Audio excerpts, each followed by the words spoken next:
I'd like to just sort of have a general comment about how badly Australia rates in the science area when it comes to participating in international science big projects. You know, the one that really comes to mind for me is the International Space Station.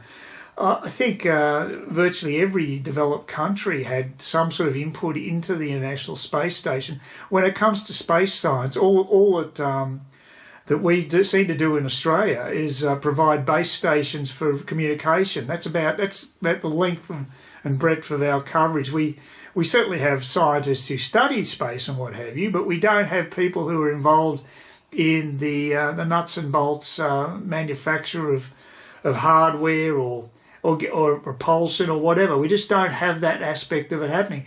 I mean, even Canada, who isn't that much bigger than Australia, they provided the robotic arm on the ISS. I don't think the ISS is necessarily a great project, but at least by being involved with it, the Canadians got some space expertise and they got some high-tech industry happening in their own country, and I think it's just a smart move. And why we're shunning that is beyond my comprehension. The other one is, of course, there's the ITER project, which is ITER, which is the fusion reactor being built by a number of countries, a huge consortium of major industrialised countries in the south of France. Huge project, taking years to complete, way over time with and over budget, of course. But it could be a game changer. Big fusion reactors that would be big enough to supply big cities, and that's what they're building at ITER. It's actually a demonstration reactor, and if it works the way they hope it does, then they'll be building a full-scale one that can supply energy to a city. It's just going to basically prove the concept that fusion can actually produce more energy, can send more energy out from the reactor than goes in, and that's one of the first things they need to establish. And the figures say it should be able to do that without any problems and produce quite a reasonable amount of electricity, but not enough to match coal-fired or gas power station can produce. So we'll see. But again, Australia doesn't seem to have a Guernsey in this particular effort again. We just don't seem to be involved in these projects.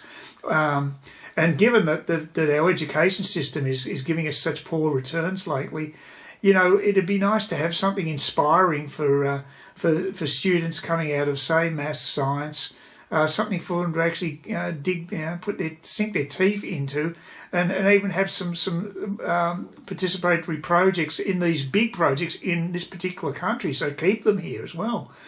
But sadly, that's not the way it's worked out in Australia over the years. It's not to say it can't change, but I can't see anything changing under the current regime in Canberra.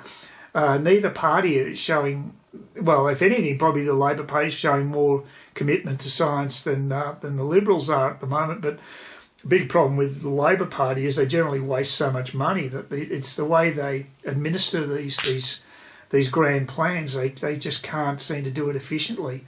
That concerns me, obviously.